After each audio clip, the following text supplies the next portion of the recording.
आज की क्लास में हम पढ़ेंगे इकाई 3 का तीसरा जो आपका टॉपिक है समानता, कॉन्सेप्ट ऑफ द इक्वलिटी, समानता की संकल्पना।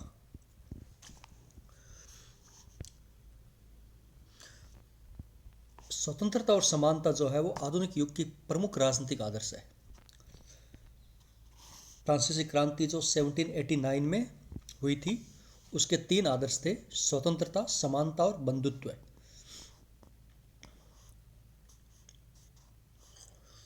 जब सामंतवाद का मध्य युग का अंत हुआ तो स्वतंत्रता के समर्थकों ने एक नए युग का सूत्रपात किया था, परंतु बाद में पूंजीवाद, जिसमें व्यक्ति को खुला छोड़ दिया गया था कि अपने अनुसार काम करो, अपने अनुसार आर्थिक गतिविधियां करो, तो उदारवादियों ने जो स्वतंत्रता का विचार क्षेत्र को मुक्त बाजार में हवाले कर दिया था, तो उससे समाज में क्या हुआ, एक नया असंतुलन पैदा हो गया, असमानता पैदा हो गई, गरीबी और अमीरी के बीच खाई बढ़ने लगी।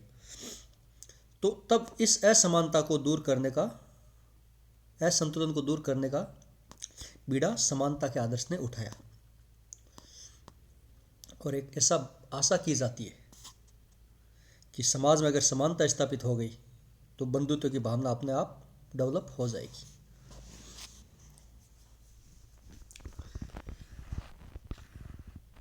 समानता अगर हम देखते हैं इसका थोड़ा बैकग्राउंड में, तो समानता और विषमता जो समस्या है वो आदिकाल से चली आ रही है। उदाहरण के लिए अरस्तु ने कहा था कि विषमताएं राज्य में विद्रोह का कारण से बनती है, कि शासन में परिवर्तन, क्रांति कब होती है, जब समाज में असमानता हो। परंतु ये जो मापदंड है समानता असमानता के, ये प्रत्येक युग में बदलते रहते हैं और आधुनिक युग में समानता के सिद्धांत की सबसे तर्कसंगत परिभाषा देने का काम किया गया है। तो समानता का एक विचार एक जटिल विचार है और कभी कभी इसका विरोध करने वाले इसके अर्थ ऐसा लगाते हैं कि जो इसके समर्थक भी नहीं समझ पाते और भ्रांतियां बनने लगती है।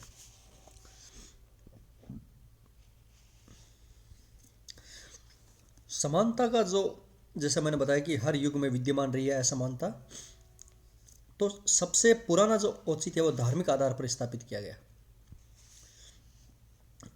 समानता स्थापित करने का आधार धार्मिक लिया गया सबसे पहले। उसमें माना गया कि मनुष्य इसलिए समान है कि वे सभी एक ही ईश्वर की संतान है। ये व्यवहार में इस ध्यान का आध्यात्मिक जगत तक ही सीमित रही, परंतु व्यवहार में ये लागू नहीं हो पाई।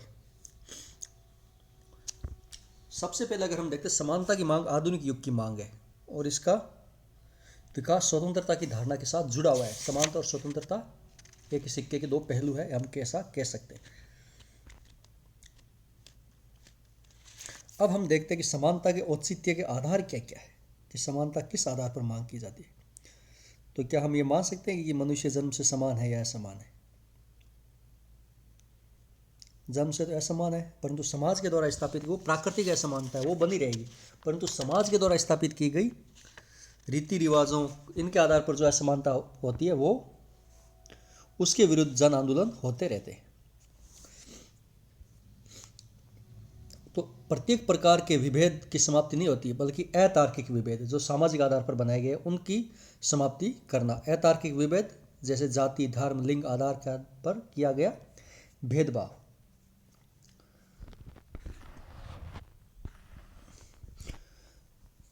आधुनिक काल में जब हम देखते हैं कि समानता का विचार का प्रारंभ कब हुआ, मध्य युग के समय से हुआ था, जिसने पुनर्जागरण और धर्म सुधार आंदोलन के माध्यम से सामंतवाद के विरुद्ध एक आवाज उठाई थी।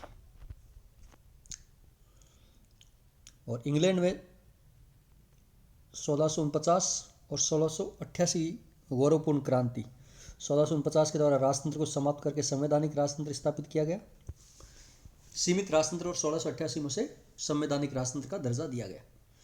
और अमेरिकी स्वतंत्रता का घोषणा पत्र जो 1776 में आया था, और फ्रांसीसी क्रांति जो 1789 की हुई थी, ये समानता की दिशा में प्रमुख मील के पत्थर आंदोलन थे। तो फ्रांस की क्रांति के स्वरूप वहाँ की जो नेशनल असेंबली थी, उसने क्या बोला कि मनुष्य स्वतंत्र और समान पैदा हुए और वे अपने अधिकारों के विषय में भी स्वतंत्र और समान है। और इसी प्रकार अमेरिका की स्वतंत्रता की घोषणा में कहा गया कि हम इस सत्य को स्वतः स्वीकार करते हैं कि मनुष्य समान है, कि सभी मनुष्य समान है। और भारत में जो भक्ति आंदोलन चला था 15वीं-16वीं शताब्दी में, उसमें भी समानता की भावना से प्रेरित था। समाज में फैली विषमताओं, असमानता को समाप्त करने के प्रति वो एक आंदोलन था।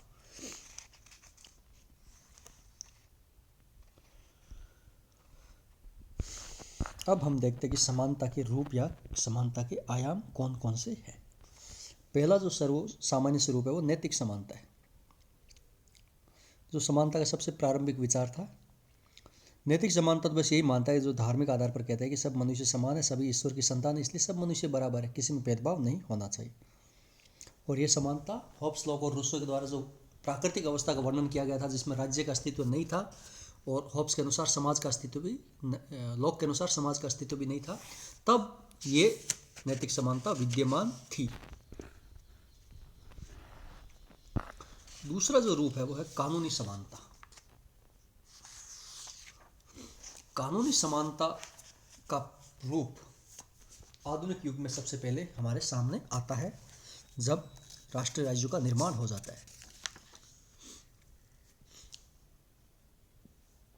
जब आधुनिक राष्ट्र राज्य का निर्माण आता है और पूंजीवाद के फलस्वरूप समाज में अनेक विषमताएं उत्पन्न हो जाती है, जैसे वर्ग विशेष के अधिकार है, जन्म पर आधारित असमानता है, वंशानुगत असमानताएं हैं, और इसके परिणाम स्वरूप राजनीतिक, आर्थिक और सामाजिक असमानताएं पैदा होती है। इन विषमताओं के विरुद्ध मध्यम वर्ग ने सबसे पहले इनको खत्म करने की मांग की थी और इनका नारा था कि जब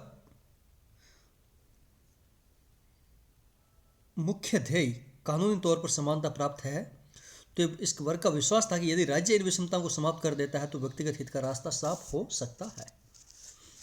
अब कानूनी समानता के मुख्य रूप से दो पक्ष है, कानून के समक्ष समानता और कानून का समान संरक्षण, जो कि आप भारत के संविधान में भी आर्टिकल 14 अनुच्छेद 14 में मूल अधिकारों में पढ़े हुए। तो अब हम देखते हैं कि कानून के समक्ष समानता का क्या अर्थ होता है। कानून के समक्ष समानता का सीधा सा अर्थ है कि कानून व्यक्ति व्यक्ति में भेद नहीं करता है, सब पर एक समान, एक आंखों से देखता है सबको। एक कानून की कोर्ट में आप देखते हो कि जो न्याय करते हैं उसकी आंखों पर पट्टी बंदी रहती है, वो किसी में भेद नहीं करता है। तो इसका मतलब होता है कि कानून किसी में व्यक्ति व्यक्ति में भेद नहीं करता है और नागरिक के साथ मनमाना व्यवहार नहीं कर सकता, जैसा चाहे उसके साथ अलग अलग व्यवहार नहीं कर सकता, सबके साथ एक जैसा व्यवहार करना पड़ेगा। सभी व्यक्तियों के लिए एक जैसा कानून बनाएगा और उन पर समान रूप से लागू करेगा, और धर्म, जाति, लिंग के आधार पर कोई अलग कानून नहीं बनाएगा और न ही किसी को विशेष अधिकार देगा।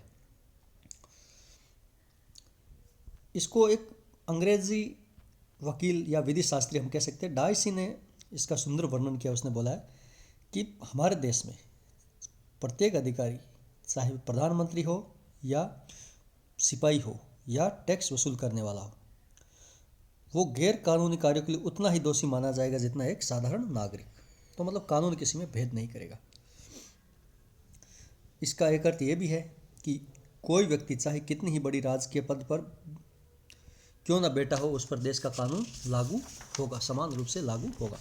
तो कानून के समक्ष समानता अर्थात इसमें कोई भेद नहीं करेगा। कानून आप लागू होते समय किसी के साथ ऊंच नीच, गरीबी, अमीरी का कोई भेदभाव नहीं करेगा। दूसरा है कानून का सम्मान संरक्षण। तो इसके दो अर्थ है। एक अर्थ यह है कि राज्य किसी वर्ग विशेष के लिए कोई कानून नहीं बनाएगा, और दूसरा अर्थ है कि सभी व्यक्तियों को कानून का एक जैसा संरक्षण प्राप्त होगा। मतलब कानून के प्रयोग में किसी प्रकार का मनमाना भेदभाव नहीं बरता जाएगा, और यदि किसी विशेष अवसर या वर्ग के लिए किसी विशेष कानून की जरूरत पड़ती है तो राज्य उसका निर्माण कर सकता है, परंतु उसके लिए कुछ शर्तें हैं कि उसे समान रूप से लागू किया जाएगा। जैसे एक जैसे लोगों के साथ एक जैसा व्यवहार किया जाएगा, और राज्य तर्क संगत भेदभाव कर सकता है। ये नहीं कि राज्य भेदभाव नहीं करता, भेदभाव भी तार्किक होना चाहिए। जैसे कि समाज के कमजोर वर्गों को उत्थान के लिए आरक्षण की व्यवस्था भारत सरकार करती है, वैसे ही, और जैसे कराधान, टैक्स लेती है सरकार, उसमें इनकम स्लैब के हिसाब से भेदभाव करती है कि जिसकी इनकम 5 लाख तक है उससे हम कुछ टैक्स नहीं लेंगे, 5 से 10 लाख है उनकी 20% लेंगे, 10 से ऊपर है उनसे 30% लेंगे उसकी आय का, और 1 करोड़ से ऊपर उस पर 30% प्लस सुपर रिच के रूप में हम 3% एक्स्ट्रा और लेंगे। तो ये इस प्रकार का तार्किक भेदभाव कर सकता है कि कर का बोझ अमीर लोगों पर अधिक पड़े और गरीब लोगों को उस पर कम से कम भार पड़े। परंतु ऐसी बातों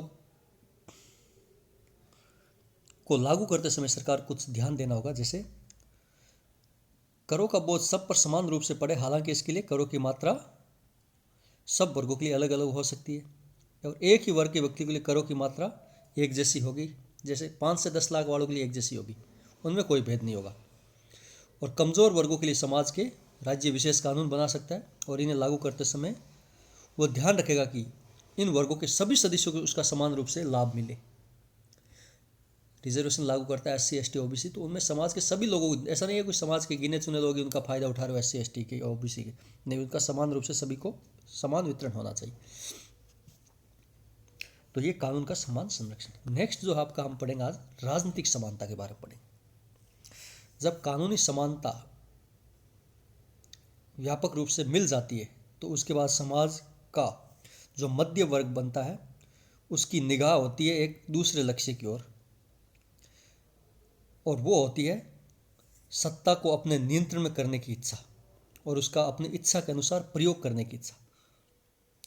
अब उनकी मांग होती है अर्थ की विशेष प्रकार के शासन की, जिसमें समाज का अंश सक्रिय रूप से भाग ले सके, और समाज अगर शासन व्यवस्था में सक्रिय रूप में भाग से ले सके तो इसके लिए क्या जरूरी है कि सभी नागरिकों को शासन में समान अधिकार प्राप्त हो, और शासन में सहभागिता सिर्फ लोकतांत्रिक शासन प्रणाली में ही संभव है, क्योंकि लोकतंत्र की स्थापना जनसाधारण के शासन के लिए की जाती है, तो इसमें जनसाधारण का हिस्सा होता है। तो ये जरूरी है कि नागरिकों को शासनिक काम में भाग लेने के लिए राजनीतिक सत्ता का प्रयोग करने के लिए समान अवसर मिले, जैसे मत देने का अधिकार, चुनाव लड़ने का अधिकार, राज्य की नौकरियां पाने का अधिकार, राज्य के सम्मान पाने का अधिकार, और विचारों की अभिव्यक्ति के अधिकार आदि, ये सब समान रूप से मिले, और इन पर धर्म, शिक्षा और संपत्ति के आधार पर कोई भेदभाव नहीं किया जाए राजनीतिक समानता के हासिल करने के लिए। तो ये है राजनीतिक समानता जो हमने आज पढ़ी है। नेक्स्ट क्लास में हम समानता के सामाजिक और आर्थिक पक्षों का अध्ययन करेंगे, और इसी के साथ स्वतंत्रता और समानता में आपस का क्या संबंध है इसके बारे में भी अध्ययन करेंगे। तो आज की क्लास यहीं समाप्त करते हैं।